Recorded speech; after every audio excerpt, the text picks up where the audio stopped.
बेंगलुरु में गर्भज्ञान फाउंडेशन और गर्भगुड़ी IVF centre के इश्तराक से बांझपन के इलाज के लिए एक मुहिम के तहत टाउन हॉल के सामने रंगोली बीडीसी लॉन्च की गई।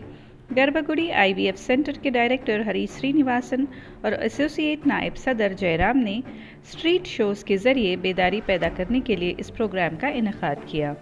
गर्भगुड़ी आईवीएफ सेंटर में मुफ्त काउंसलिंग और खून के टेस्ट की सहूलत भी रियायती शरह पर दस्तियाब हैं।